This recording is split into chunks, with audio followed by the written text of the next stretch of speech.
Nastává historický okamžik, pan Čamáňa sjíždí na startovní čáru po 12.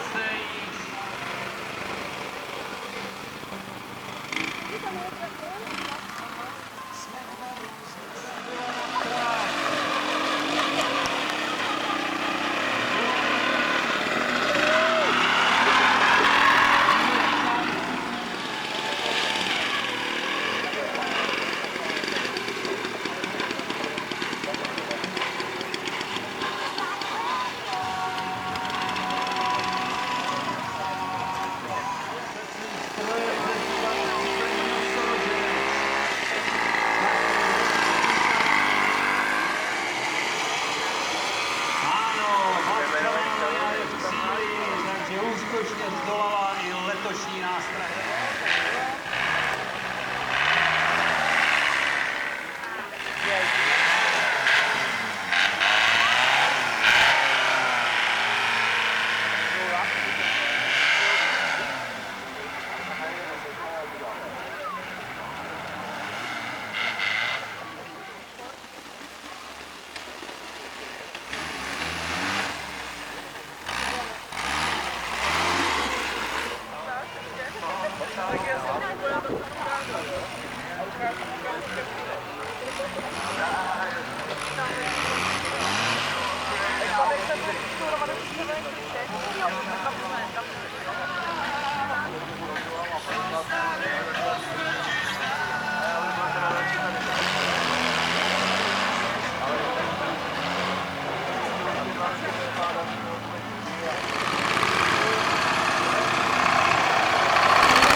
Vyráží na trať, jede na houpačku.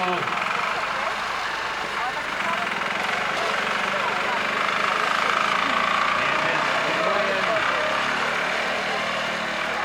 který nejlepší lubinaři na Jižní Moravě.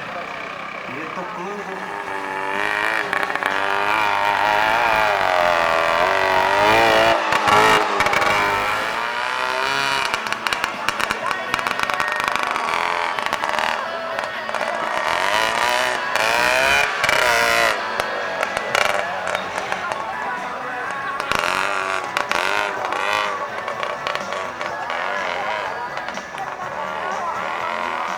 Převoz živé vody bude hodně náročný. Záleží, kudy se mu podaří vystrčit ruku. Nevyjede to, veď?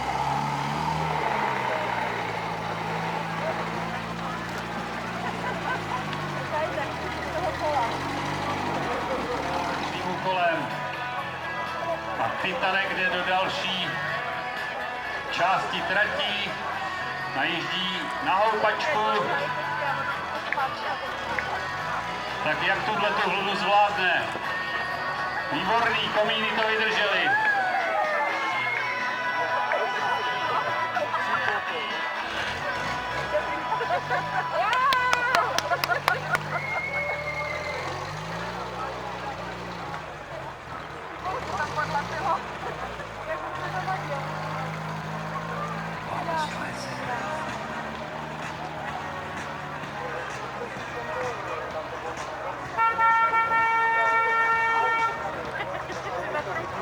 Ano, správně.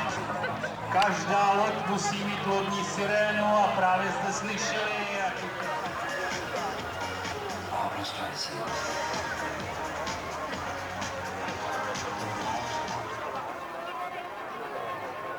Tak a vidíme, že Titanic Pepi Čapka rozvážně pluje rozbouřenými vodami Modlíkovské trati. Teď se blíží k úkolu tahání pneumatiky, ale zdá se, že v pneumatikovém průplavu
u převozu živé vody mu stroj maličko zdechl a byla potřeba pomoc lidské síly.